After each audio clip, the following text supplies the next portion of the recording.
How to access threads on desktop? So for that, you would require Windows 11, as Windows 11 provides Windows subsystem for Android.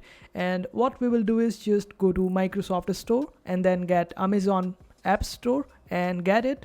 After that, you need to get WSA Tools APK installer, just get it and then launch it. After that, you need to make sure that you enable developer mode on WSA, and after that you need to open up browser of your choice and get the threads APK. Make sure that you download this APK from a trustable source, and APK Mirror is one of the trusted source out there, and you can just simply open it up and get the latest version. Make sure to get this one, which is 86 and 64.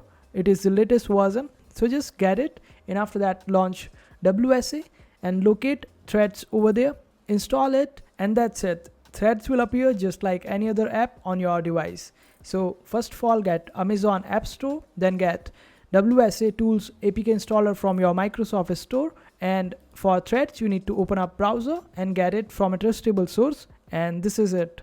And that's how you access threads on your desktop. I hope this video was helpful. Make sure to hit that like button and also subscribe to our channel for more helpful videos.